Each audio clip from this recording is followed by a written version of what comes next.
Hi everyone, it's Dr. Becton. What we're going to talk about here is Sex Addicts Anonymous and how Sex Addicts Anonymous defines abstinence. You can go to SAA-recovery.org to find links to various Sex Addicts Anonymous literature. Specifically, you'll be able to find a link to the Green Book, which you'll see the cover pictured here on this slide, as well as a pamphlet about the three circles. While we're going to talk about, or I guess read about, defining abstinence and SAA, it is important to remember that there are also other sex addiction recovery support groups, such as Sex and Love Addicts Anonymous, Sexaholics Anonymous, and Sexual Compulsive Anonymous, in addition to others. So be sure to keep that in context as you continue. For this reading, we will turn to page 14 in Sex Addicts Anonymous. We'll read up to page 19 in that text. The portion of the text defining abstinence comes from chapter 2, which is about the fellowship of Sex Addicts Anonymous. So let's go to the bottom of page 14 here. Defining abstinence. Our goal when entering the SAA program is abstinence from one or more specific sexual behaviors. But unlike programs for recovering alcoholics or drug addicts, Sex Addicts Anonymous does not have a universal definition of abstinence. Most of us have no desire to stop being sexual altogether. It is not sex in and of itself that causes us problems, but the addiction to certain sexual behaviors. In SAA, we will be better able to determine what behavior is addictive and what behavior is healthy. However, the fellowship does not dictate to its members what is and isn't addictive sexual behavior. Instead, we have found that it is necessary for each member to define his or her own abstinence. We are individuals, and our addictive behaviors, while similar, are unique to each of us. What may be healthy for one member could be clearly addictive for another. SAA simply cannot predict every possible way of acting out and define them for everyone. As a fellowship, we wouldn't want to deny that any particular behavior might be acting out for a member, nor would we want to restrict behaviors that are healthy for some of us. Since different addicts suffer from different behaviors, and since our sexuality is experienced in so many different ways, it is necessary that SAA members define for themselves, with the help of their sponsors or others in recovery, which of their sexual behaviors they consider to be acting out. This can be a difficult challenge. If we are too lenient with ourselves, we might not get sober. If we are too strict, we might restrict ourselves from healthy behaviors that we have no need to give up. And an inability to meet our high standards could set us up for relapse. We need the help of other recovering sex addicts and the reliance on a power greater than ourselves to find the right balance between these two extremes. We carefully consider which sexual behaviors we feel powerless to stop, and which sexual acts lead to feelings of demoralization or other negative consequences.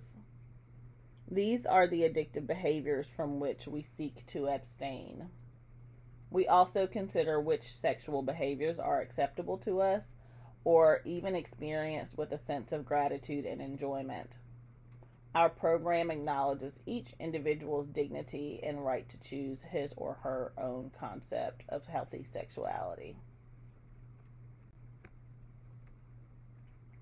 We have learned that our ideas of what is healthy and what is addictive evolve with experience. In time, we are able to define our individual abstinence with honesty, fairness, and gentleness. This process is a valuable exercise in our recovery. It requires us to carefully examine all of our sexual behaviors, decide which ones are healthy or addictive, and note those cases where we're not sure. It is a way of taking stock of our sexuality that teaches us a lot about ourselves and our behavior. When we look at particular sexual behaviors, it is helpful to ask ourselves a few questions. Do we find ourselves repeating behaviors that we don't want to do? Does doing them make us want to do something that we know is harmful to ourselves or others? Do they violate the rights of others or go against their will or permission? Do we find ourselves engaging in these behaviors in times of anxiety and stress, or when dealing with unpleasant situations or emotions? Are there emotional causes or consequences of our behaviors? Do we notice unpleasant feelings such as anger, shame, or depression before we do them? Do we feel shameful, depressed, remorseful, or lonely afterwards? Are there other negative consequences, potential or actual? Do we feel uncomfortable with the amount of time or money we spend on these behaviors? Do we risk our health, relationships, families, or jobs? The answers to these questions and the honest sharing on this subject with our sponsor and other recovering persons will help us to better understand what we need to abstain from in order to recover. To help us define our sexual sobriety, many of us use a tool developed within SAA called the 3 circles. This is only a tool and not a requirement. Not every recovering sex addict uses this method, but many members have found that this tool can help establish a foundation for recovery. We draw 3 concentric circles consisting of an inner, middle, and outer circle. With the help of our sponsor or others in recovery, we write down various behaviors in each of the 3 circles. In the inner circle, we put the sexual behaviors we want to abstain from, the ones we consider acting out. These are the behaviors that we identify with our sponsor's guidance as addictive, harmful, or unacceptable for us. In the middle circle, we put behaviors that may lead to acting out, or that we are not sure about. In the outer circle, we put healthy behaviors that enhance our life and our recovery.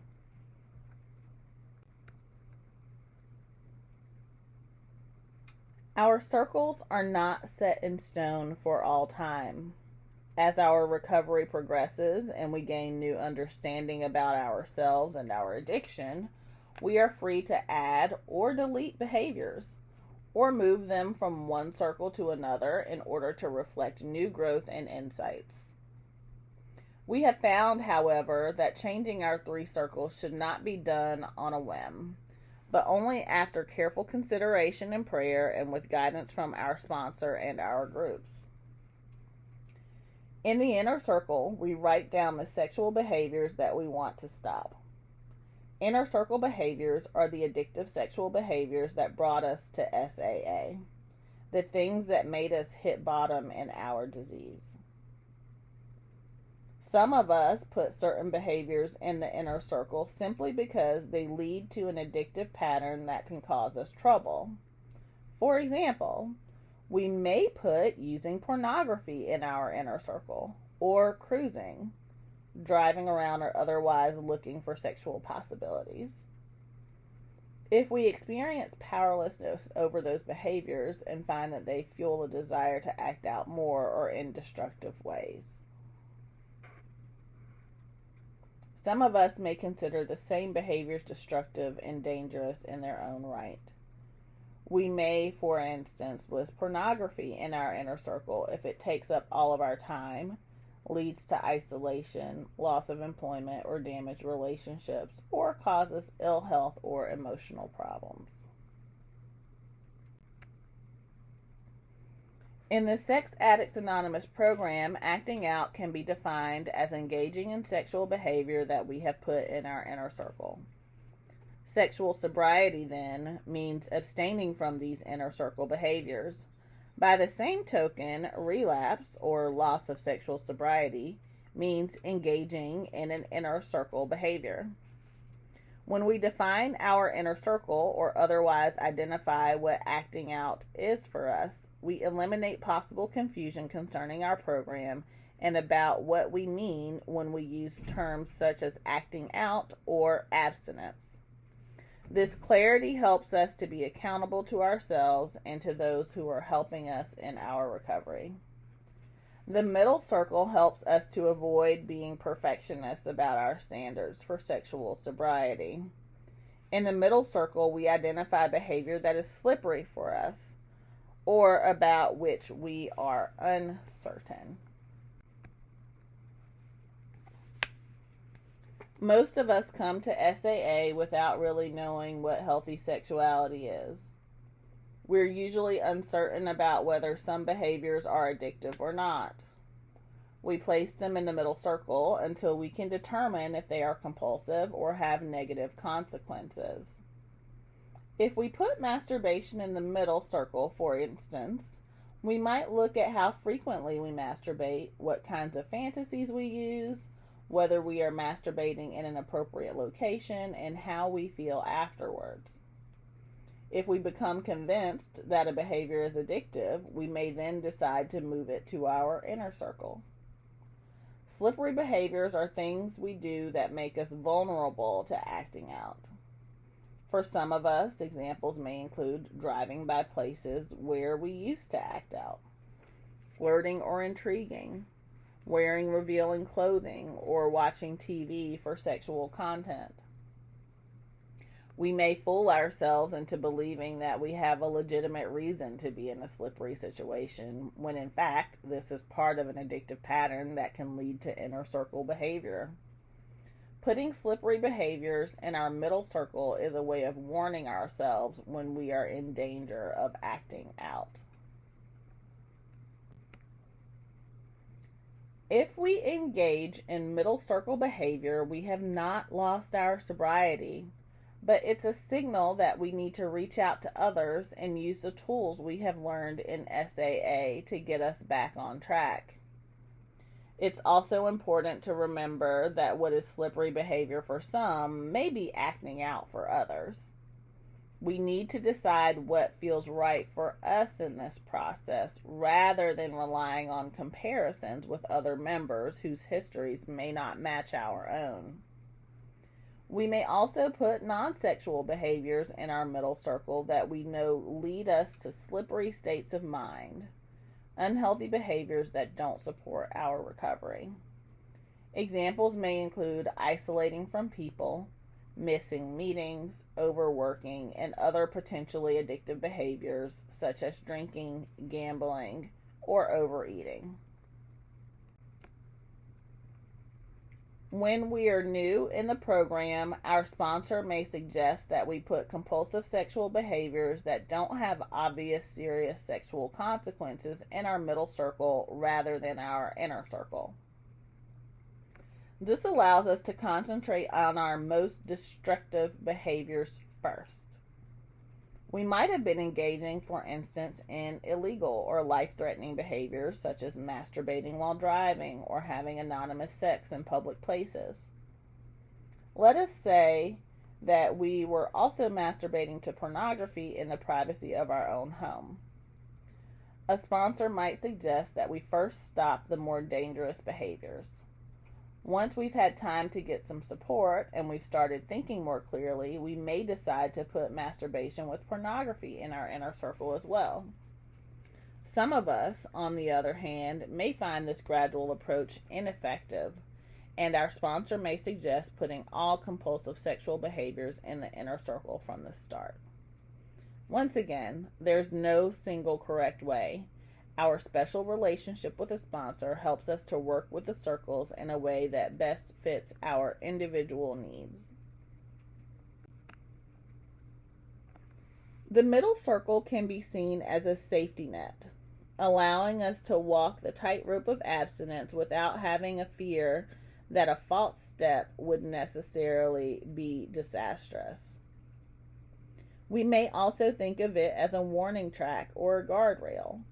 If we climb over the guardrail, we haven't fallen off the cliff. However, we should recognize that we are in a dangerous place.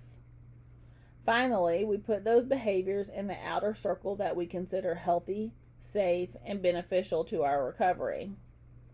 Practicing these behaviors is a way of being gentle with ourselves. They are acts of self-nurturing that help bring meaning, fulfillment, serenity, and joy to our lives. Outer circle behaviors encompass a wide range of healthy activities. They are frequently the things we didn't have time to do when we were acting out. Examples may include working our recovery program, rediscovering hobbies we once enjoyed, playing sports and exercising, spending time with friends and family, socializing and making new friends in a safe environment, volunteering our time to a cause we believe in, or engaging in any other activities which make our lives more enjoyable and meaningful.